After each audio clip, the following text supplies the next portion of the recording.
አርሰናል 3 ማንቸስተር ሲቲ 0 ከጨዋታ በኋላ ፕሌየር ኮምፓሪዥን እንሰራለን። ይህን ኮምፓሪዥን ስንሰራ በዛሬው ጨዋታ ላይ ባሳዩት ፐርፎርማንስ ላይ ተመርኩዘን ይሆናል ማለት ነው። እንግዲህ እንደ ሁልጊዜውም ከበረኛ ነው የምንጀምረው። እናንተ ደግሞ ላይክ እና ሰብስክራይብ በማድረግ ጀምሩ። ዴቪድ ራያ ከዶናሩማ ጋር ዶናሩማ በዛሬው ጨዋታ በቃ ጥሩ አልነበረም ማለት ይቻላል። የካይ ሃቨርትዝ ጎል ሲገባማ ጭራሽ ማዳን የሚችለው ኳስ ነበረ፣ ነገር ግን ምንም ማድረግ አልቻለም። ሁለቱ ጎሎች ደግሞ ሲገቡ በቃ እሱ ወደዚህ ኳሱ ወደዚያ ሆኖ ማለት ነው። እንደዛ ነበረ የተቆጠረበት። ዴቪድ ራያ ደግሞ በጣም ቆንጆ ሴቮችን ሲያደርግ ነበር። የዶናሩማን፣ የቸርኪን፣ የሴሜኒዮን ምናምን በጣም አሪፍ ኳሶችን ሴቭ ሲያደርግ ነበረ። ስለዚህ ዴቪድ ራያ ይበልጣል ማለት ነው። ወደ ተከላካይ መስመር እንሄዳለን። ቤን ዋይት ከኩሳኖቭ ጋር ኩሳኖቭ ጥሩ ነበር ሲንቀሳቀስ የነበረው፣ ግን በሱ በኩል ሲጫወት የነበረው ትዞሊስ ነው። ትዞሊስ ደግሞ በዛሬው ጨዋታ 2 አሲስት ማድረግ ይችላል። ቤን ዋይት በበኩሉ አሁን እንግዲህ በጣም ጥሩ ፐርፎርም ያደረገበት ጨዋታ ዛሬ ነው። ዶኩን አላፈናፍን አላንቀሳቀስ ብሎት ነበረ። ስለዚህ በዛሬው ጨዋታ ላይ ተመርኩዘን ቤን ዋይት የተሻለው ተጫዋች ነው ማለት ነው። ሌላው ሞስኬራ ከዲያዝ ጋር ማለት ነው።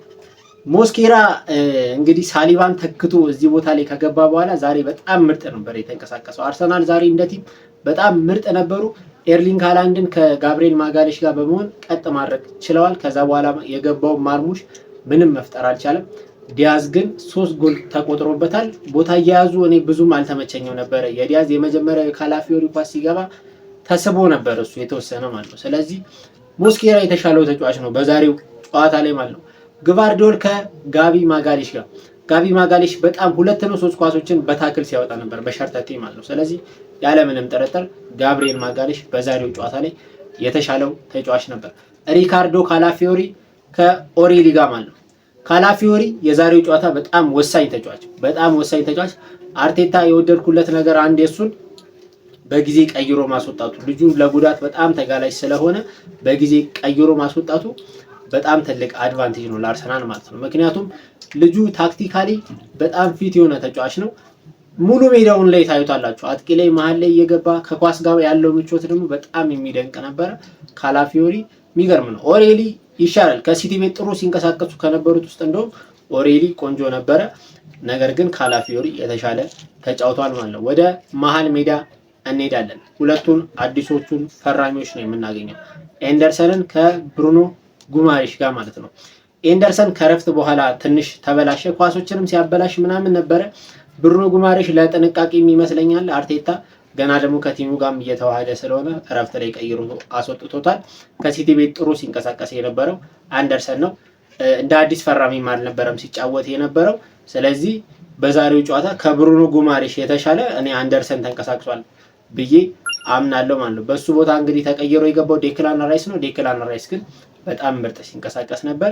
ግን ሁለቱን አዲሶቹን ፈራሚዎች በዛሬው ፐርፎርማንስ እናነጻጽራቸው ኤንደርሰን ትንሽ የተሻለ ተንቀሳቅሷል ብዬ አምናለሁ ማለት ነው። ሌላው የመሃል ሜዳው ተጫዋች ሊዩስ ስኬሊ ከኮቫሲች ጋር ነው የምናነጻጽረው። ኮቫሲችን በሲቲ ቤት ጥሩ ሲንቀሳቀስ ነበር። ሊዩስ ስኬሊ ግን ከጠበቅኩት በላይ በጣም ምርጥ ነበረ በዛሬው ጨዋታ ላይ። የመጀመሪያውን ኳስ አሲስት ከማድረጉ በተጨማሪ ልጁ ከኳስ ጋር ያለው ምቾት በጣም የሚገርም ነበር። ሳይፈራ ነበር ድሪብል እያደረገ ወደፊት የሚሄደው። 2-3 ተጫዋቾችን በቀላሉ ይቀንሳል።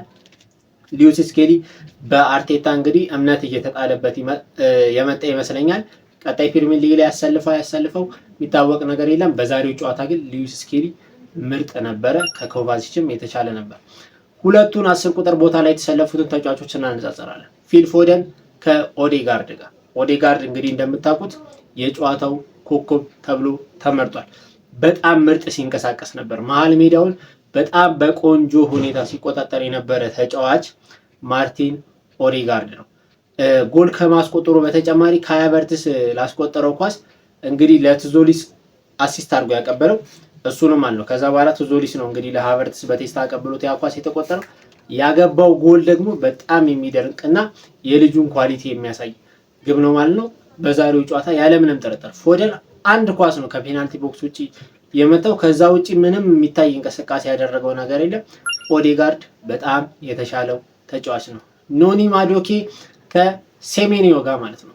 ሴሜኒዮ ሲባክን ነበር ኖኒ ማዶኪም ሲባክኑ ነበር። ሁለቱን ሬት ማድረግ ትንሽ ያስቸግራል፣ ወይም ደግሞ ሁለቱን ማነጻጸር ትንሽ ይከብዳል። ግን ከኖኒ ማዶኪ ሴሜኒዮ የተሻለ ተንቀሳቅሷል። ሴሜኒዮ እንግዲህ አርሰናል ቤት ውስጥ ቢሆን ከሱ ይበልጥ እንደሚንቀሳቀስ በጣም እርግጠኛ ነኝ። ስለዚህ በዛሬው ጨዋታ ከማዶኪ ይልቅ እኔ ሴሜኒዮ የተሻለው ተጫዋች ነበረ ማለት ነው። ሁለቱን 9 ቁጥሮች ስናነጻጸር ኤርሊንግ ሃላንድ ከካይ ሃቨርትዝ፣ እኔ ኤርሊንግ ሃላንድን እንደውም ከጂዮኬሬስ ባነጻጸረው ይሻለኛል። ምክንያቱም አልገባም ማለት ይቻላል። በቃ አልተጫወተም። ምንም ያደረገው ነገር የለም። ምንም ያደረገው አስተዋጽኦ የለም።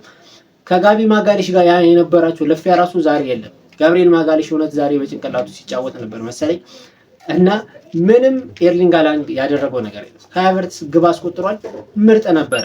ከግቡ በተጨማሪ ራሱ በጣም ከኳስ ጋር ያለው ምቾት ደስ ይላል። ወደ መሀል እየገባ ኳሶችን ይቀበላል ምናምን። ስለዚህ ካይ ሃቨርትዝ የተሻለው ተጫዋች ነው ማለት ነው። ቱዞሊስ ከዶኩ ጋር ዶኩ እንግዲህ ሃፍ ታይም ድረስ ነው የተጫወተው። ቤን ዋይት ማለት ነው በጣም ጸጥ ነው ያደረገው። ጸጥ ማለት ምንም እንዳይንቀሳቀስ አንድ ኳስ ነው ድሪብል አድርጎት ያለፈው። ከዛ በተጨማሪ ምንም የፈጠረው ነገር የለም። ቱዞሊስ 2 አሲስት አድርጓል። በተለይ ለኦዴጋርድ ያደረገው አሲስት ደግሞ የሚደንቅ ነበር ማለት ነው። አዲስ ፈራሚ አይመስልም። ከቡድኑ ጋር በጣም በቶሎ እየተዋሃደ ይመስላል። አሁን ከመጣ በኋላ ራሱ የወዳጅነቶቹን ተጨምሮ 4 ወይ 5 አሲስት ሳይደርስ አይቀርም። ስለዚህ ቱዞሊስ ይበልጣል ማለት ነው። የዛሬ ፕሌየር ኮምፓሪዛችን ውጤት ይህንን ይመስላል። ላይክ፣ ሰብስክራይብ፣ ሼር ማድረግ እንዳይረሳ። አመሰግናለሁ።